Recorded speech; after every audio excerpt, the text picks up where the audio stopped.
We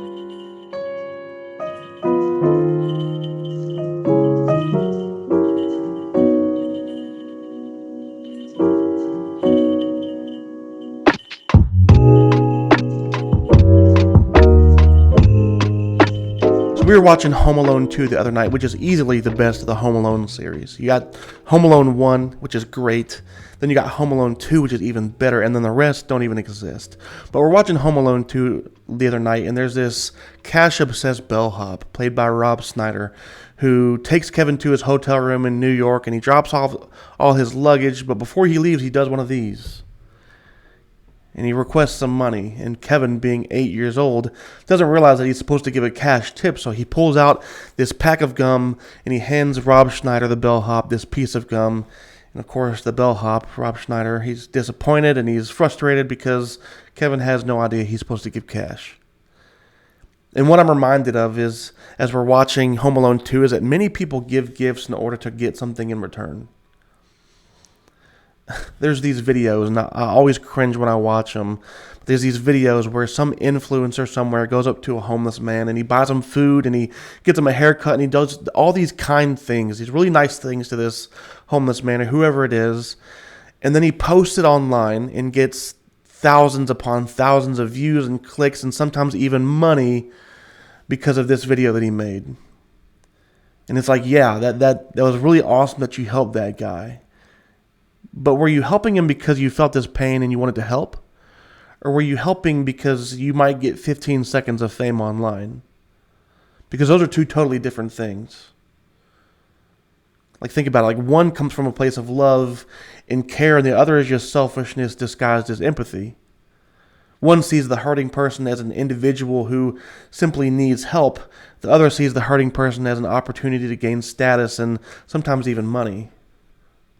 One helps, the other uses. And this type of behavior, it's just hypocritical. On one hand, you're claiming to care for these people, but on the other hand, you're just using them for clout.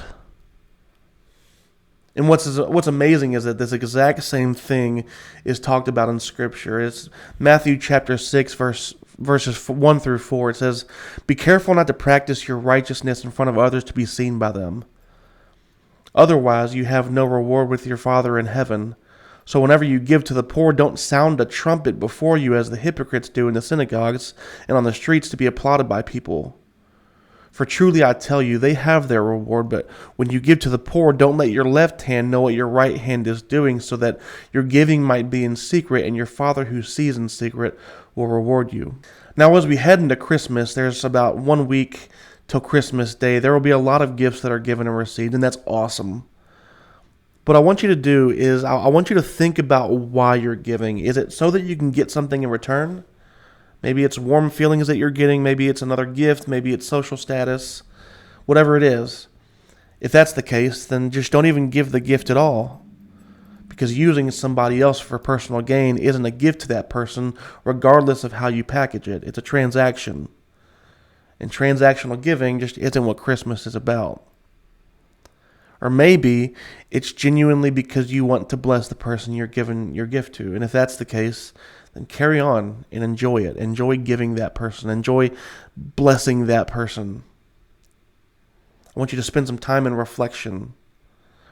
Maybe while you're on your way to work, maybe after this video is over, or perhaps when you're in front of your Christmas tree tonight, I want you to reflect on the people you're giving gifts to.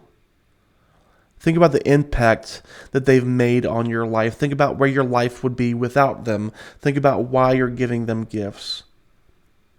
And I want you to block out all the noise and just think about them as individual people, and then work on moving your heart to the right place with giving, so that when you give them a gift this Christmas, it's for no other reason than to simply show love to the people who will be receiving your gifts.